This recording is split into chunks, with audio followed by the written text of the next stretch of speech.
नमस्कार, SBT news में आपका स्वागत है। पेश है राजस्थान जोधपुर बीकानेर जिले की बड़ी खबरें। कोरोना की दूसरी लहर के बीच अब देश में अनलॉक की शुरुआत होने वाली है। दिल्ली, राजस्थान, मध्य प्रदेश, छत्तीसगढ़ और उत्तर प्रदेश में लॉकडाउन खत्म करने की कवायद शुरू की जा रही है। छत्तीसगढ़ के कई जिलों में अनलॉक की शुरुआत हो चुकी है। चित्तौड़गढ़ जिला चिकित्सालय के नर्सिंग कर्मी मुकेश कुमार शर्मा के निलंबन होने के मामले ने तूल पकड़ लिया है। जिले के नर्सिंग कर्मियों ने शुक्रवार को पीएमओ दिनेश वैष्णव के खिलाफ विरोध जताया। साथ ही जिला कलेक्टर को ज्ञापन सौंपकर नर्सिंग कर्मी के निलंबन को वापस लेने की मांग की है।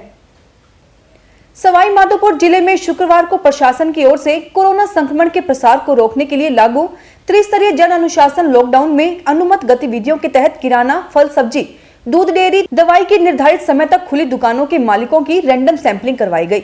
इसमें संभवतया कुछ व्यक्ति बिना लक्षणों के संक्रमित हो सकते हैं। यदि ऐसे व्यक्ति संक्रमित पाए जाते हैं तो उनके द्वारा अन्य में भी संक्रमण फैल सकता है।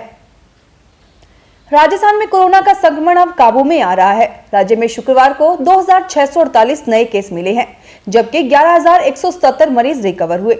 राज्य में आज 17 ऐसे जिले रहे हैं जहां कोरोना संक्रमितों की संख्या 50 से भी कम रही है। बीते 7 दिन की रिपोर्ट देखें तो नए संक्रमित केसों में 55% तक की कमी आई है, जबकि मौत की संख्या में 30% की गिरावट। ब्रिटेन ने शुक्रवार को जॉनसन एंड जॉनसन की सिंगल शॉट यानी सिंगल डोज वैक्सीन को मंजूरी दे दी। ब्रिटेन के medical health and care products regulatory authority ने यह मंजूरी दी है। माना जा रहा है कि इस सिंगल शॉट वैक्सीन को अप्रूवल के बाद देश की इकोनॉमी को पूरी तरह खोलने में मदद मिलेगी। ब्रिटेन में अब तक 4 वैक्सीन को अप्रूवल दिया जा चुका है। कोरोना वैक्सीन के डोज खराब होने को लेकर बीजेपी के आरोपों को मुख्यमंत्री अशोक गहलोत ने गलत बताया है। गहलोत ने कहा कि वैक्सीन के 11,50,000 डोज खराब होने की खबर गलत है। केवल 3,38,000 डोज ही खराब हुई है। हम सबको साथ लेकर कोविड प्रबंधन का काम कर रहे हैं, लेकिन बीजेपी ऐसे झूठे आरोप लगाकर 14 महीने से दिन रात मेहनत कर रहे कोरोना वॉरियर्स का मनोबल कम करने का प्रयास कर रही है। जोधपुर के जिला कलेक्टर इंद्रजीत सिंह ने शुक्रवार को शहर के कई वैक्सीनेशन सेंटरों का निरीक्षण किया। इस दौरान उन्होंने सेंटरों की व्यवस्थाएं जांचकर वहां वैक्सीनेशन कराने आए लोगों से उनके अनुभव भी जाने। इसके साथ ही उन्होंने वैक्सीनेशन कर रहे नर्सिंग स्टाफ, बीएलओ व अन्य चिकित्सा अधिकारियों से भी वैक्सीनेशन को लेकर जानकारी ली। राजस्थान में पंजीकृत गौशालाओं को अब बिजली के बिल में 50% की छूट मिल जाएगी। इस आशय के आदेश राज्य के ऊर्जा मंत्रालय ने जारी कर दिए हैं। यह छूट टैरिफ अनुदान के रूप में मिलेगी। ऊर्जा मंत्री डॉक्टर बी डी कल्ला ने बताया कि इस संबंध में वित्त विभाग द्वारा पंजीकृत गौशालाओं के लिए घरेलू बिजली दर की आधी राशि टैरिफ अनुदान के रूप में डिस्कॉम को उपलब्ध कराने की सहमति प्रदान की गई है। मुख्यमंत्री अशोक गहलोत के साथ उनके पुत्र और आरसीए अध्यक्ष वैभव गहलोत भी लगातार जोधपुर शहर में ऑक्सीजन कंसंट्रेटर व ऑक्सीजन से भरे गैस सिलेंडर भिजवाने और दिलवाने में मुख्य भूमिका निभा रहे हैं। साथ ही भामाशाह व समाज सेवियों को भी सहायता देने के लिए प्रोत्साहित कर रहे हैं। उनकी प्रेरणा नारायण सेवा संस्थान द्वारा दी गई एक ऑक्सीजन कंसंट्रेटर मशीन को जोधपुर शहर विधायक मनीषा पंवार के हाथों पावटा जिला सैटेलाइट अस्पताल को सुपुर्द किया गया।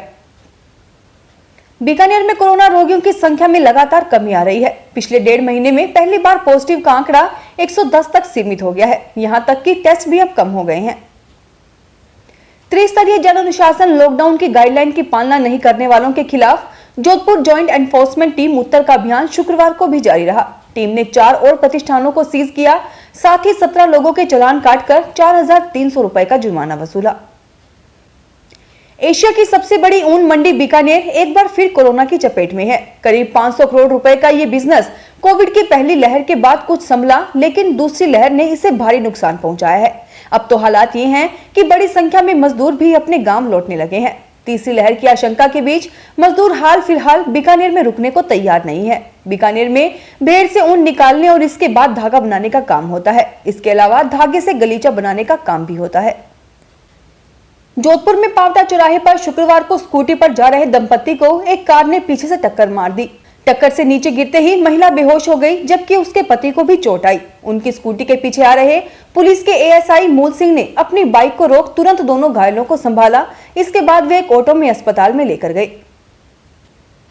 बीकानेर में रोशनी घर चौराहे पर बेफिक्री से घूम रहे युवकों को पुलिस ने रोकने का प्रयास किया तो होमगार्ड जवान को ही टक्कर मार दी, जिससे पैर में फ्रैक्चर हो गया। यह टक्कर पीछे से मारी गई, जिससे गंभीर चोट आई है।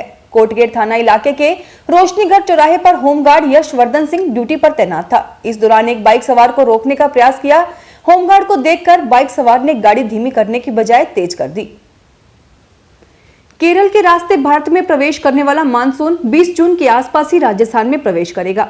बारिश की फुहारों में नहाने से पहले प्रदेश वासियों को सूर्य देव की तपिश झेलनी होगी। दरअसल अगले कुछ दिन में राजस्थान के अधिकांश हिस्सों में लू पड़ सकती है। पश्चिमी राजस्थान के श्रीगंगानगर में शुक्रवार को पारा 47.3 डिग्री सेल्सियस के पार पहुंच गया है, जबकि चूरू बीकानेर में पारा 46.4 डिग्री सेल्सियस पहुंच गया है। इन तीनों जिलों में तापमान आने वाले दिनों में 48 डिग्री सेल्सियस तक जाएगा। वहीं पूर्वी राजस्थान में जयपुर व आसपास के जिलों में 43 डिग्री सेल्सियस तक गर्मी पड़ सकती है। लू के थपेड़ों को सहन करने के बाद 20 से 30 जून के बीच राजस्थान के कई जिले मानसून की बारिश में नहाने की तैयारी कर सकते हैं।